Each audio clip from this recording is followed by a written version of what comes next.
Hola, ¿qué tal? Y bienvenidos a un nuevo podcast semanal después de nuestro especial de Halloween, que por cierto, si no habéis visto, os recomiendo que lo hagáis. Espero que os esté gustando el contenido y que estéis aprendiendo cosas nuevas, los que no sabíais mucho de infectología, y los que sí que sabíais algo, pues que al menos os esté sirviendo para reforzar conocimientos y aprender curiosidades. Hoy en este nuevo podcast del canal vamos a hablar de la célula, pero como siempre, antes de empezar, os doy las gracias por estar aquí y sí que os pediría que le deis a un me gusta, a la campanita y os suscribáis cuando tengáis un momento, que solo hay que poner un dedo en la pantalla para hacerlo. Así pues, vamos a empezar. Y como siempre os recuerdo que no hace falta que veáis la pantalla, pero si queréis ver lo que vamos comentando, pues os he puesto una serie de imágenes para que veáis cómo son las distintas células. Pero esto acordaros que no influye en el contenido del podcast, así que es totalmente opcional. Lo primero que es importante es aclarar conceptos. Y es que una célula es cualquier estructura viva unicelular. ¿Y esto qué quiere decir? Pues que una célula puede ser procariota o bien puede ser eucariota. Primero, claro, vamos a hablar de la célula más sencilla, que es la procariota. Esta célula se cree que apareció hace unos 3.500 millones de años, pero algunas investigaciones apuntan a que pudo ser bastante antes, incluso hace 4.000 millones de años. Esto sería poco después de la formación de la Tierra. Como os comento, la célula procariota es lo más sencillo desde un punto de vista biológico, si no contamos a los virus, claro, y se dividen en dos grupos principales, que son las muy famosas bacterias y las algo menos famosas arqueas. Hecha esta división, primero nos vamos a centrar en la célula procariota bacteriana, que es la importante en infectología, y empezamos preguntándonos, claro, ¿qué es una bacteria? Pues una bacteria es una célula que no tiene un núcleo propiamente dicho, se llama nucleoide, es decir, que su material genético se encuentra, digámoslo así, flotando en el citoplasma, que es una sustancia acuosa que contiene nutrientes y otras estructuras. Esto del núcleo es una de las principales diferencias con las células eucariotas, es decir, nuestras células, y es que estas células eucariotas sí tienen un núcleo bien definido, pero además de esto, la célula procariota bacteriana tampoco tiene orgánulos como sí tienen las células eucariotas, aunque se podría decir que sí que tienen algunas estructuras que podríamos considerar, y aquí abro comillas, como sus orgánulos. Como por ejemplo, os nombro algunos, los plásmidos, que es ADN circular e independiente del ADN del nucleoide, y que se puede replicar y que además las bacterias usan para intercambiar genes. Es algo así como una reproducción sexual entre ellas. Pues estos plásmidos y la ayuda que proporcionan al intercambio de genes entre bacterias es tremendamente importante, ya que, por ejemplo, es lo que usan para transmitirse los genes de resistencia a antibióticos entre ellas. Y como curiosidad, ya que hemos tenido ya un podcast sobre introducción a los virus, es bastante posible que estos plásmidos y los virus de ADN estén emparentados. Y luego, bueno, además de los plásmidos, hay otras estructuras que podemos encontrar en las bacterias, como son las vacuolas, y que poseen muchas funciones, como por ejemplo actuar como el estómago de la célula, es decir, funciones digestivas. También mantienen la flotabilidad o mantienen la turgencia. Esto significa que la bacteria se mantenga firme y su estructura no colapse. Y por último, para algo tan importante como la síntesis de proteínas, están los ribosomas. Pues bien, todo esto que he comentado está rodeado por una membrana citoplasmática constituida por fosfolípidos. Y para que no os perdáis, un fosfolípido son unos lípidos que tienen una cabeza que es hidrófila, es decir, que le gusta el agua y se orientará hacia ella, y luego tienen una cola que es hidrófoba, es decir, que no le gusta el agua y se aleja de ella.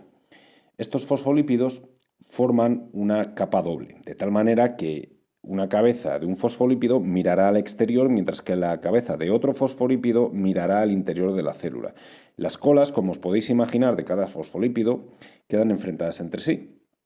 Para que veáis esto más claro, echar una gota de aceite al agua y más o menos eso es lo que os estoy describiendo.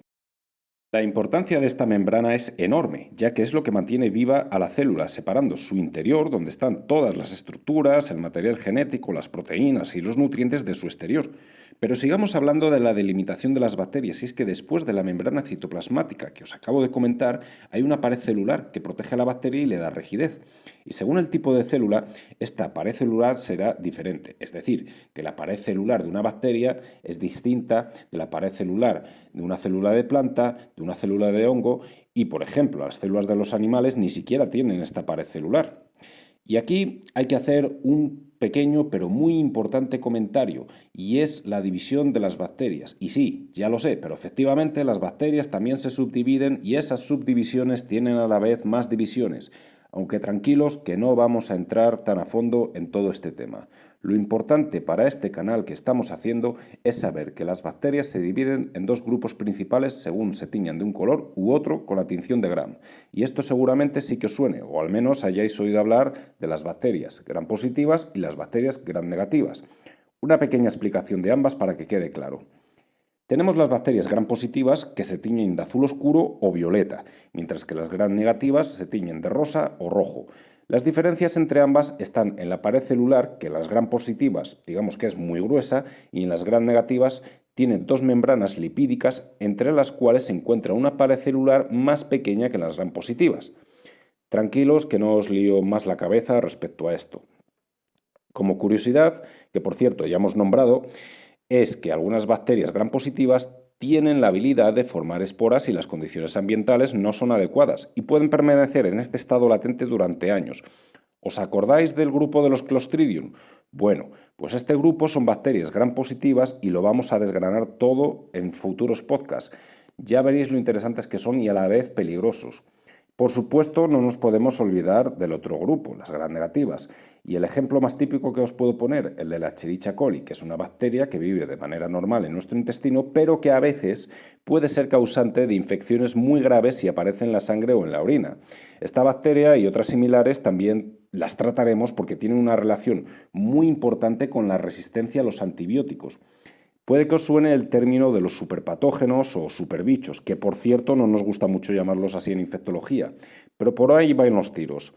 Bacterias resistentes a todos los antibióticos, eso sí que es para echarse a temblar. Y bueno, ya para terminar las estructuras, la que os nombro como última estructura es la presencia de cilios o flagelos, que son lo que permite a las bacterias hacer cosas como unirse a otras bacterias o moverse. Y bueno, ahora, sin entrar en debates sobre qué fue antes, si el huevo o la gallina con respecto a los virus o las bacterias, que por cierto, interesante, huevo o la gallina, ¿qué creéis vosotros que fue antes? Dejármelo en los comentarios. Bueno, pues sin entrar en este debate, las bacterias son los organismos vivos más antiguos y abundantes que existen. Claro, si consideramos a los virus como seres vivos, entonces, como ya sabéis por el podcast de introducción a los virus, ellos serían los más abundantes. Pero siguiendo con las bacterias, no solo son los más abundantes, sino que además son los seres vivos más resistentes y los podemos encontrar y pueden estar en todos los sitios que os podáis imaginar, donde nadie pensaría que podría haber nada vivo. Por ejemplo, se ha comprobado que incluso pueden sobrevivir al vacío del espacio. Imaginaos las consecuencias de esto si alguno de los robots que hemos enviado a Marte tenía alguna bacteria. Esto en teoría, claro, no debería haber pasado por todos los procesos súper exhaustivos de descontaminación que se siguen antes de mandar algo a otros mundos. Pero lo cierto es que hay muchas cosas que no conocemos sobre las bacterias y cada vez vamos descubriendo nuevas habilidades que estos seres usan para sobrevivir. Fueron los primeros seres vivos del planeta y serán los últimos en desaparecer. Se cree que puede que aguanten incluso hasta poco antes de que el Sol se convierta en una gigante roja y se trague a la Tierra dentro de unos 5.000 millones de años. Como veis, tenemos bastante tiempo hasta eso. Pero bueno, sigamos, ya que recordáis que os decía al principio del programa que hay una segunda familia principal dentro de las células procariotas.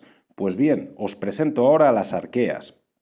Con este grupo no nos vamos a extender mucho y lo trataremos más aparte como curiosidades biológicas, ya que desde un punto de vista de la infectología no es muy relevante, pero eso sí, desde un punto de vista de la microbiología es un grupo tremendamente interesante e importante. La principal diferencia con las bacterias es el tipo de enlace, es decir, lo que une los fosfolípidos al glicerol, que las arqueas es más fuerte.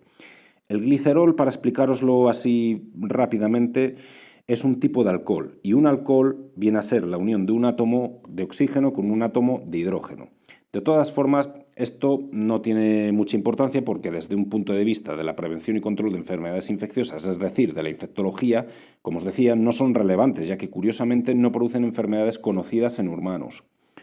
No obstante, sí que quería mencionar este grupo ya que a ellas pertenecen muchos de los organismos conocidos como extremófilos y que son capaces de vivir en las condiciones más extremas que os podáis imaginar. Así tenemos, por ejemplo, algunas arqueas capaces de vivir en agua casi hirviendo, otras en medios muy ácidos o otras en medios tremendamente salinos. Si sois de España, habréis oído hablar del río Tinto, o quizá incluso lo hayáis visitado, en Huelva, que es uno de esos lugares donde se puede encontrar a estos extremófilos. En este lugar se estudia, por ejemplo, cómo serían las condiciones de la posible vida en Marte, y es que este río es un medio muy ácido y con una gran cantidad de sulfuros en el que en teoría no debería haber nada vivo, pero lo hay. Además, las arqueas son muy importantes porque se cree que pueden ser los antepasados de las células eucariotas, es decir, de nuestras células. De hecho, se cree que la arquea que puede ser el antepasado de las eucariotas es una llamada arquea de Asgard, un nombre muy bonito, por cierto. Y bueno, ya que os nombro la célula eucariota, pues vamos a pasar un poco por encima de ella. Lo primero, tenemos que definir de manera rápida qué es una célula eucariota. Y es que esta célula es el resultado de procesos evolutivos y endosimbiosis de células procariotas que apareció hace unos 2.000 millones de años. Fijaros la cantidad de tiempo que pasó desde que apareció la primera célula procariota hasta la aparición de la célula eucariota, un proceso realmente lento. Pues bueno, bien, esta unión de diferentes células procariotas dio lugar a la célula eucariota y se sabe, por ejemplo, que uno de los órganos más importantes que contienen estas células, que son las mitocondrias, eran bacterias capaces de obtener la energía a través del oxígeno. Esta bacteria se unió a otra célula de tal manera que ambas obtuvieron un beneficio mutuo por esa unión, es decir, una simbiosis. Así que sí, nuestras mitocondrias son bacterias en un origen. Otro ejemplo más que os puedo dar de endosimbiosis son los cloroplastos de las células eucariotas vegetales, y que gracias a ellos el reino vegetal puede realizar algo tan importantísimo como es la fotosíntesis. Pues a esta simbiosis se les conoce con el nombre de teoría endosimbiótica de Lynn-Margulis. Por supuesto, hay otros orgánulos aparte de estos que os he nombrado como curiosidades y que no se encuentran en las células procariotas, que son exclusivos de las eucariotas y les permiten realizar múltiples funciones. Pero no es nuestro objetivo en este canal explicar cada uno de los órganos de las células eucariotas. No obstante, os dejo una imagen de una célula eucariota para que os hagáis una idea de su aspecto si queráis verla cuando podáis. Esta célula eucariota está mucho más compartimentalizada que una célula procariota y muchísimo más estructurada. Además, también es más grande y contiene un elemento llamado citoesqueleto, que es muy importante a la hora de darle estabilidad, transportar sustancias y participar en la división de la célula, es decir, en su reproducción. Pues bien, hasta aquí el programa de hoy. Hoy habéis aprendido o habéis recordado que hay dos tipos de células, unas procariotas que se dividen en bacterias y arqueas y otras eucariotas que son las que nos componen a nosotros, a los animales, a las plantas y a los hongos. Y hasta aquí el podcast de hoy.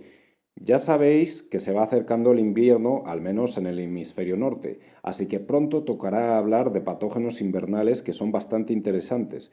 Y sin más, muchas gracias por vuestro apoyo y recordar por favor darle a un me gusta, suscribiros al canal y darle a la campanita. Muchas gracias y hasta el próximo programa.